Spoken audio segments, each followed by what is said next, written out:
بسم اللہ الرحمن الرحیم۔ السلام علیکم۔ کرتارپور راہداری منصوبے نے کام کر دکھایا۔ سکھوں کی فلاحی تنظیم نے پاکستان میں 1 کھرب سے زائد کی سرمایہ کاری کا اعلان کر دیا ہے۔ سکھ کمیونٹی کے صدر ڈاکٹر مہندر سنگھ نے وزیر اعظم عمران خان سے ملاقات کے دوران 50 کروڑ پاؤنڈ سے زائد کی سرمایہ کاری کرنے کی یقین دہانی کرائی ہے۔ تفصیلات کے مطابق بدھ کے روز وزیر اعظم عمران خان سے سکھ کمیونٹی کے فلاحی تنظیم کے صدر ڈاکٹر مہندر سنگھ کی سربراہی میں ایک وفد نے وزیر اعظم عمران خان سے ملاقات کی۔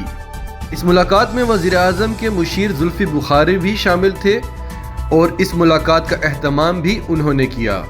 ملاقات کے دوران سکھ کمیونٹی نے وزیر اعظم کا دل سے شکریہ ادا کیا اور ان کے اس دلیرانہ فیصلے کو تاریخی فیصلہ قرار دیا، جبکہ ننکانہ صاحب اور کرتارپور میں ترقیاتی منصوبے شروع کرنے میں دلچسپی کا اظہار بھی کیا۔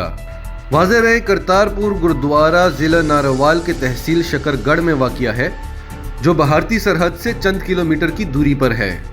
گردوارہ دربار صاحب 1539 میں قائم کیا گیا تھا۔ بابا گرو نانک نے وفات سے قبل 18 برس تک اس جگہ پر قیام کیا تھا اور گرو نانک کا انتقال بھی کرتارپور میں اسی جگہ پر ہوا تھا۔ اگر آپ ہمارے چینل پر نئے ہیں تو ہمارے چینل کو سبسکرائب کریں اور سچ ٹی وی اردو فیملی کا حصہ بنیں اور بیل آئیکن پر کلک کریں تاکہ ہماری آنے والی تمام ویڈیوز آپ کو مل سکیں۔ اس کے علاوہ ہماری ویڈیوز کو لائک کریں، شیئر کریں اور کمنٹس میں اپنی رائے کا اظہار ضرور کریں۔